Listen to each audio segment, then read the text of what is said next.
नमस्कार प्यारे बच्चों। मैं उमा शंकर आप सभी का हार्दिक स्वागत करता हूं। बच्चों, अभी हम लोग सीयूईटी के जो 2025 में एग्जाम हुआ था उसका हिस्ट्री का क्वेश्चन डिस्कस कर रहे हैं। आप लोगों की बहुत ज़्यादा रिक्वेस्ट थी, पर समझ में नहीं आ रहा है कि किस तरीके से हम लोग अपना बेस तैयार करें। तो अभी हम लोग उसी को आधार मानकर 2025 का जो पीवाईक्यू है उसका डिस्कस कर रहे हैं। अभी तक हम लोगों ने क्वेश्चन नंबर 1 से क्वेश्चन नंबर 10 तक डिस्कस कर लिया है। और इस क्वेश्चन को ध्यान में रखते हुए, इस पीवाईक्यू को ध्यान में रखते हुए, इन बातों का ध्यान में रखते हुए हम लोग डिस्कस कर रहे हैं कि एग्जामिनर किस तरीके से क्वेश्चन बनाता है और उन्हीं तरीकों को हमें आगे लेकर चलना है। और अगर आप लोगों को विधिवत पूरी डिटेल में हमारे कोर्स की वीडियो चाहिए तो इसके डिस्क्रिप्शन में ऐप की लिंक दी हुई है। आप लोग वहां से जाके ऐप के थ्रू जाकर पूरी वीडियो देख सकते हैं।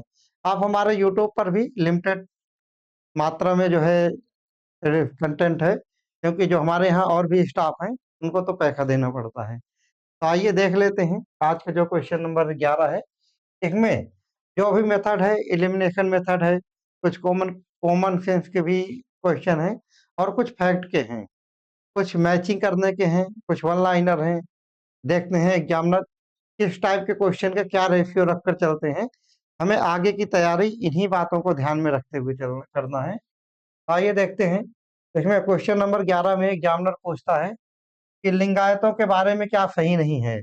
लिंगायत एक संप्रदाय है जिसकी स्थापना सर्वेश्वर जिसकी स्थापना बसवेश्वर ने 12वीं शताब्दी में की थी। बसवेश्वर नामक एक व्यक्ति हैं, बसवेश्वर। इन्होंने 12वीं शताब्दी में लिंगायत संप्रदाय की स्थापना की थी। हर संप्रदाय के अपने कुछ रूल होते हैं, कुछ नियम होते हैं। जैसे हिंदू के नियम हैं जी, मंदिर जाना है और किसी की मृत्यु के बाद उसको जला देना है। ये सारे उनके संप्रदाय के नियम हैं। इस्लाम संप्रदाय जो है उसके नियम हैं कि मस्जिद जाना है, नमाज पढ़ना है, किसी की अगर मृत्यु हो जाती है तो उसको दफनाना है, वो लोग जलाते नहीं हैं। इसी तरीके से हर संप्रदाय के कॉन्सेप्ट अलग अलग हैं। अभी हम लोग निर्णय नहीं करने बैठे हैं कि कौन से संप्रदाय के नियम सही हैं, कौन से गलत हैं। ये खाली एक एग्जाम्पल के तौर पे बताया है कि आप लोगों को ये समझने में आसानी रहेगी कि लिंगायत के बारे में 4 स्टेटमेंट दी गई है। इसमें से 3 स्टेटमेंट ठीक है, एक स्टेटमेंट गलत है। एग्जामिनर कह रहा है आपको वही स्टेटमेंट ढूंढ के निकालनी है जो गलत है। तो सबसे पहली स्टेटमेंट है मृत्यु के उपरांत भक्त विष्णु में लीन हो जाएंगे। दूसरी स्टेटमेंट है वह अपने मृतकों को विधि पूर्वक दफनाते हैं, यानी कि कोई किसी की अगर मृत्यु हो जाती है तो वो दफनाते हैं इनको। और ऑप्शन नंबर सी 3 है वह शिव की आराधना लिंग के रूप में करते हैं।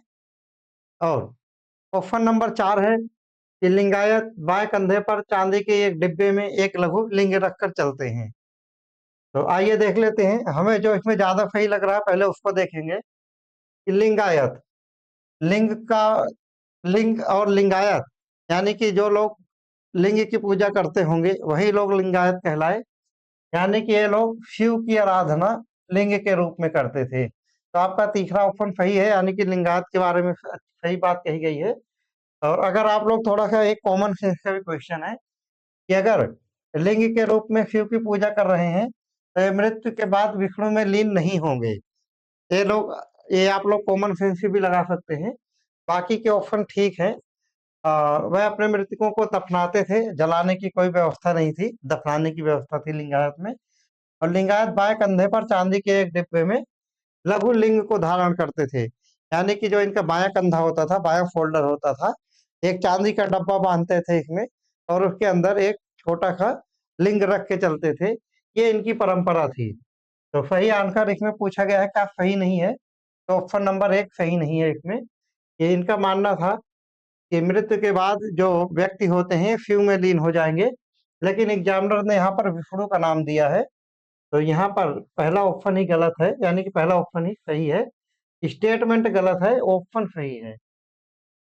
और आगे देख लेते हैं जो क्वेश्चन नंबर 12 है। क्वेश्चन नंबर 12 मैच करने के लिए है। पहले 4 ऑप्शन है, 4 अर्थ है, फिर बाद में 4 विकल्प इसके और दिए गए हैं। इसमें आपको बताना है कि किसका संबंध किससे है।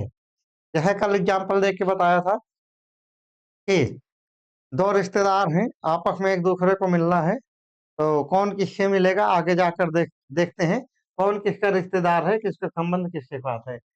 एक साइड में यहाँ पर अर्थ या विशेषताएं दी गई हैं और दूसरी साइड में यहाँ पर सूफी शब्द दिए गए हैं। यानी कि जो सूफी संत थे, जो सूफी सिलसिला था, शिष्य और भक्त के बीच के जो संबंध होते हैं उसको हम लोग सूफी सिलसिला के नाम से जानते हैं। तो आइए देख लेते हैं। ऑप्शन नंबर ए है इसमें सूफी वंशावली, और ऑप्शन नंबर बी है खानकाह में रहने वाले आम लोगों और शेख के बीच आध्यात्मिक आचरण और बातचीत के लिए स्थापित नियम। क्योंकि हर जगह के कोई नियम रहते हैं, तो इसमें खानकाह में रहने वाले आम लोग, खानकाह जो ये इनके पूजा का स्थान रहता था, वहां पर उसको खानकाह कहते हैं। वहां पर जो आम लोग रहते थे, और जो आध्यात्मिक आचरण और शेख, शेख का मतलब यहाँ पर गुरु से लिया गया है। आम लोग यानी कि जो उनसे शिक्षा लेने गए हैं, आम लोग गए हैं, उनके बीच आध्यात्मिक आचरण और जो बातचीत है, आध्यात्मिक आचरण आचरण ऐसे समझ लो, जैसे कुछ लोग विपक्षना जाते हैं मेडिटेशन करने, वो उनका आध्यात्मिक आचरण होता है। तो जो वहाँ के ट्रेनर हैं और जो लोग गए हुए हैं, आम पब्लिक गई हुई है, उनके बीच, तो जो सूफी शब्द है, जब सूफी सिलसिला चल रहा था, तो उस समय में उनके बीच जो बातचीत होती थी उसको क्या कहते थे, किस नाम से जाना जाता था। और ऑप्शन नंबर सी में है शेख की दरगाह की तीर्थ यात्रा की प्रथा। यानी कि शेख जो है दरगाह की तीर्थ यात्रा करते थे, तो जो प्रथा थी उसको किस नाम से जाना जाता है। और ऑप्शन नंबर डी है खुला रसोई घर, जो फतूह, फतूह का मतलब होता है सूफी, जो सूफी सिलसिले थे उस समय जो फतूह का मतलब होता था कि बिना मांगी गई खैर।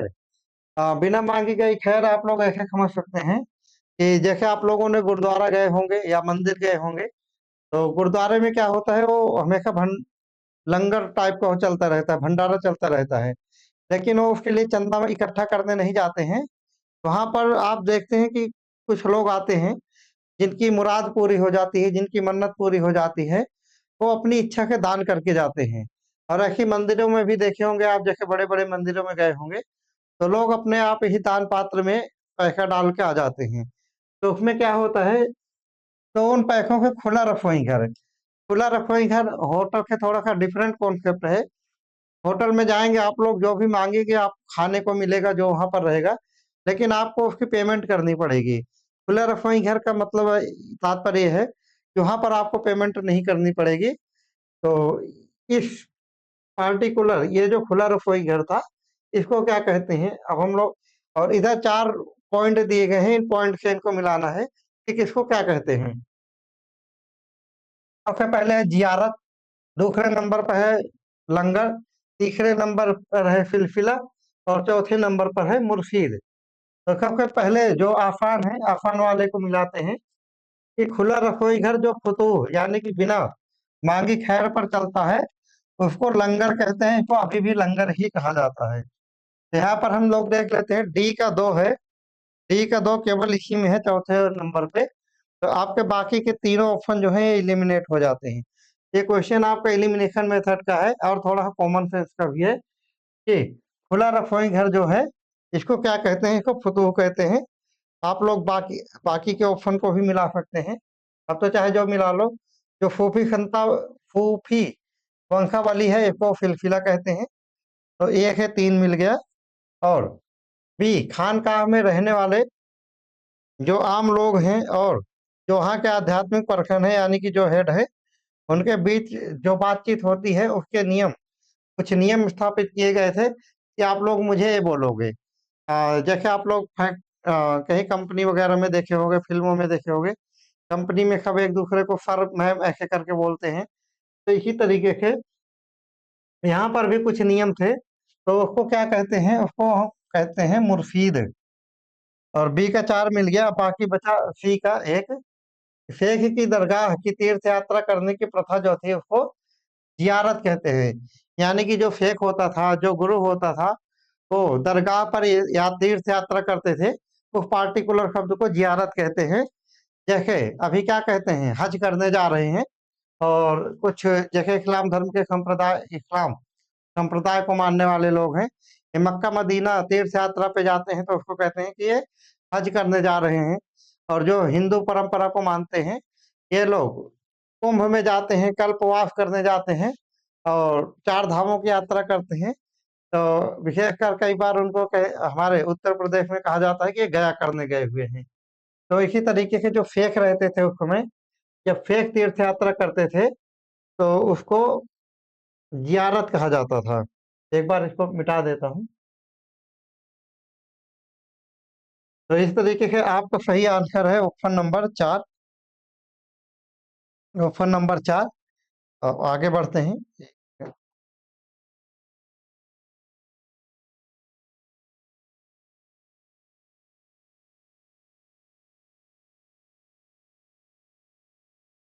क्वेश्चन नंबर 13 है बच्चों, विजयनगर साम्राज्य। अब यहाँ पर विजयनगर साम्राज्य की बात कही गई है कि विजयनगर साम्राज्य के भीतर कृषि क्षेत्रों को क्यों शामिल किया गया। विजयनगर साम्राज्य के बारे में हम लोग अपने लेक्चर में डिस्कस कर चुके हैं कि विजयनगर का जो साम्राज्य था, वहां पर किले के अंदर भी खेती की जाती थी। ऐसा एग्जामिनर खुद बता रहा है, लेकिन क्यों की जाती थी इसका कारण बताना है आप लोगों को। अगर आप लोगों ने विजयनगर साम्राज्य पढ़ा होगा तो वहां पर देखा होगा आप लोगों ने कि विजयनगर साम्राज्य बहुत ही ये हर्षवर्धन के समय में, अ, चलो हर्षवर्धन की छोड़ो, उसको बाद में देखेंगे। लेकिन विजयनगर साम्राज्य जो है ये बहुत ही आलीशान साम्राज्य था। जो उस समय के यात्री थे, जो विदेशों के यात्री आते थे, कहते थे विजयनगर साम्राज्य की रौनक देखने को मिलती है। जैसे मोहम्मद बिन तुगलक के समय में इब्न बतूता आया था। इब्न बतूता ने विजयनगर साम्राज्य का भ्रमण भी किया था, और उन्होंने जो उसकी रहला थी उसमें विजयनगर साम्राज्य का जो उसने वर्णन किया है, उसने बोला है कि भाई ये विजयनगर साम्राज्य बहुत ही, इसको एक तुलना उन्होंने फर्क से की है। और वहां पर देखा गया है कि विजयनगर साम्राज्य जो है किले के अंदर भी खेती होती थी। तो क्यों होती थी, इसके चार विकल्प हैं, आपको सही आंसर बताना है। विकल्प नंबर 1 है कृषि भूभाग को बचाने के लिए, कि जो कृषि के भूभाग हैं वो बच जाएंगे, हम लोग इसीलिए यहाँ पर खेती कर रहे हैं जिससे ज्यादा खेती हो सके। ऑप्शन नंबर 2 है राजधानी को हरियाली से सुशोभित कर दे हैं, तो कि जो राजधानी थी, यानी कि जो विजयनगर की राजधानी थी, हम्पी थी, उसको और कि हरियाली हरियाली दिखे वहां पर, कि यहाँ हरियाली दिखेगी तो देखने में अच्छा लगेगा, इसके लिए खेती करते थे। और विकल्प नंबर 3 है शाही परिवार को ताजे फल और सब्जियां प्रदान करने हेतु। और ऑप्शन नंबर 3 में कहता है कि जो शाही परिवार रहते थे, जो किले के अंदर रहते थे, शाही परिवार यानी कि राजा और उनके जो प्रमुख मंत्री, अष्टदिग्गज कृष्णदेवराय के, इन सब लोगों को ताजे फल और ताजी सब्जियां मिल जाए, इसीलिए किले के अंदर भी खेती करते थे। और चौथा नंबर है कि सुरक्षा पंथ के रूप में कृषि क्षेत्रों का उपयोग करने हेतु। सुरक्षा पंथ का मतलब क्या है यहाँ पर, कि जैसे,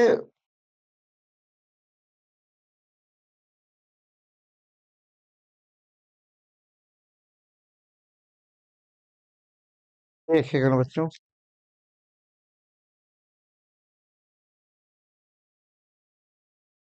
हाँ, तो कृषि सुरक्षा पंक्ति का के रूप में कृषि क्षेत्रों का उपयोग करने का मतलब है कि जैसे मान लो जहाँ पे राजा रह रहे हैं, जहाँ पर किला है, उसके आगे बागान लगा देंगे और इसके आगे सब्जियां बो देंगे, तो दुश्मन इन बागान को क्रॉस करके ये किले के अंदर नहीं आ सकते। तो आइए देखते हैं इसमें क्या सही है। आप लोग भी अपना कॉपी पेन अपने साथ में लेकर बैठो और सही गलत का टिक लगाते रहो। अगर हमारे कमेंट बॉक्स में कमेंट अपना स्कोर शेयर करने की इच्छा हो तो कर देना, नहीं आप लोगों को पता रहेगा कि आप लोगों की तैयारी कहाँ पर है और कितनी और करनी है। तो इसका सही आंसर है ऑप्शन नंबर 1, कृषि भूभाग को बचाने हेतु। कृषि भूभाग को बचाने हेतु का मतलब है कि जहाँ पर कृषि होती थी वो वाले भूभाग बच जाते थे। जो क्या सीधे सीधे ये है आंसर कि जैसे जब लोग दुश्मन अटैक करते थे, पहले क्या होता था, हम लोग मेडिवल हिस्ट्री में पढ़ते हैं, तो क्या करते थे, राजा के किले को घेर लेते थे अगर उनको किसी किले को जीतना है। क्योंकि जो अटैक करने वाला था उसको पता था कि हमें 6 महीने डेरा डाल के रखना है, 1 साल डेरा डाल के रखना है, तो अपने हिसाब से अपनी खाद्य सामग्री लेकर जाते थे। लेकिन हाँ, वो इसीलिए घेरा डाल के रखते थे कि बाहर के आयात और निर्यात बंद कर दिया जाए, कि राजा के पास कुछ खाने के लिए नहीं होगा, तो ये खुद ही समर्पण कर देंगे, नहीं तो भूखों मर जाएंगे। तो इसका सही आंसर ये है कि कृषि भूभाग को बचाने हेतु, कि अगर किले के अंदर खेती रहेगी, तो इनकी अगर बाहर से कोई दुश्मन घेरा भी डालता है, तो उनको खाने के लिए पर्याप्त मात्रा में सब्जी और फल वगैरह जो है उनकी खेती की जा सकेगी। तो इसका सही आंसर है ऑप्शन नंबर 1। अब हम लोग देखेंगे क्वेश्चन नंबर 14 को। क्वेश्चन नंबर 14, एक सेकंड बच्चों।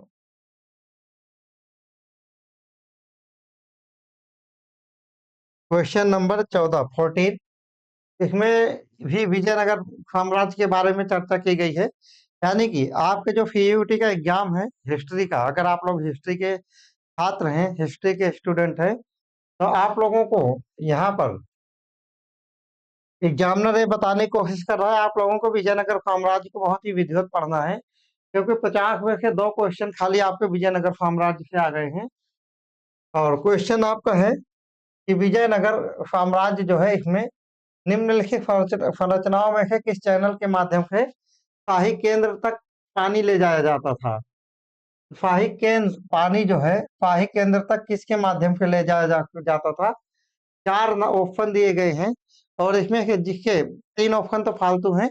एक ऑप्शन में ये वो नाम लिखा गया है कि साम्राज्य के अंदर पानी किस माध्यम से जाता था। जैसे अभी हम लोग देखते हैं कि वो कई लोग जो है वो एक प्लास्टिक की वो बोतल होती है जिसको बिस्लेरी बोलते हैं, एक्वागार्ड भी है, बिल्फेरी करके भी है। तो इस तरीके से पानी हमारे दुकानों तक पहुंचता है, और कई लोग पानी फिल्टर करने की मशीन भी लगा चुके हैं अभी। लेकिन उसमें ये सारी व्यवस्था तो थी नहीं। तो किस माध्यम से पानी शाही केंद्र पर जाता था, इसके बारे में पूछा है एग्जामिनर ने। पहला ऑप्शन है लोटस टैंक के माध्यम से, दूसरा ऑप्शन है हिरिया नहर के माध्यम से, तीसरा ऑप्शन है विजय नहर के माध्यम से, चौथा ऑप्शन है कमलापुरम टैंक के माध्यम से। तो जो शाही केंद्र था विजयनगर में, वहां पर जो पानी जाता था वो जाता था कमलापुरम टैंक के माध्यम से। तो आपका सही आंसर है वो विकल्प संख्या 4। अब हम लोग देखते हैं क्वेश्चन नंबर 15। क्वेश्चन नंबर 15 में एग्जामिनर क्या पूछना चाहता है आपसे। इसमें आईने अकबरी का नाम दिया गया है, और इसमें एग्जामिनर ने पूछा है आपसे कि इसमें क्या सही नहीं है। यानी कि आईने अकबरी जिसकी रचना अबुल फजल ने की थी। अबुल फजल इनके नवरत्नों में से एक व्यक्ति थे, जिनका नाम था अबुल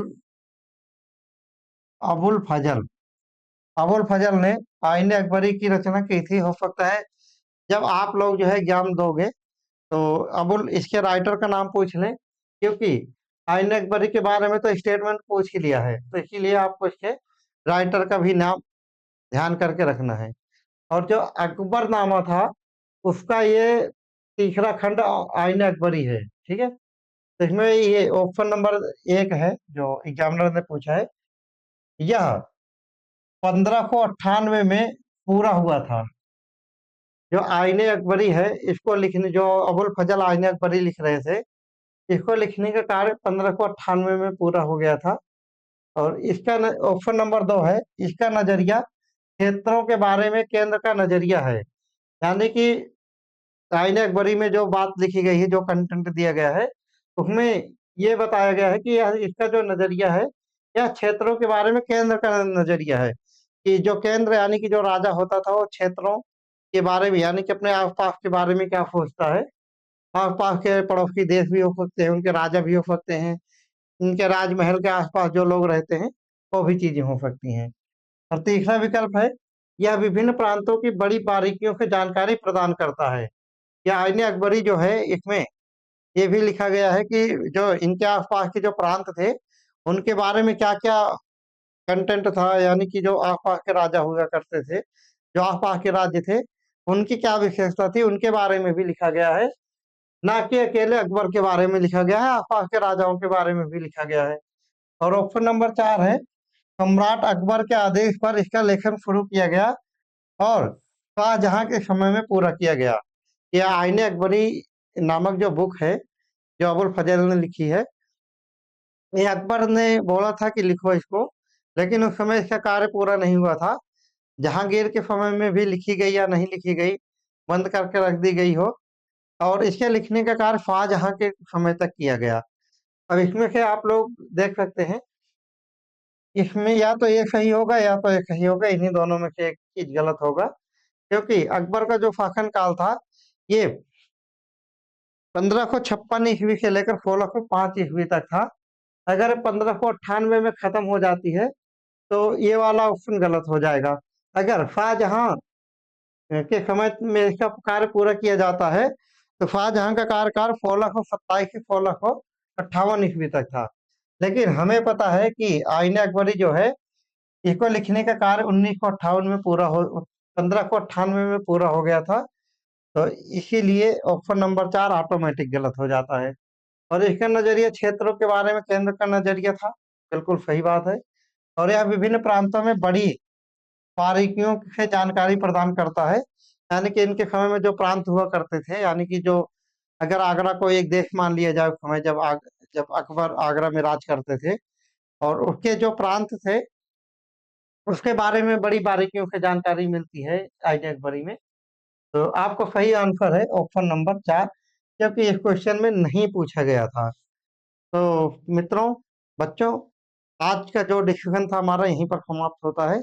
कल फिर मिलेंगे इसी चैनल पर नेक्स्ट वीडियो के साथ। तब तक के लिए जय हिंद। आप लोग अपना ध्यान रखें और पढ़ाई करें। और कोर्स को अगर आप लोग डिटेल में देखना चाहते हैं तो हमारे ऐप में जा सकते हैं, जिसका लिंक हमारे डिस्क्रिप्शन बॉक्स में दिया गया है। जय हिंद।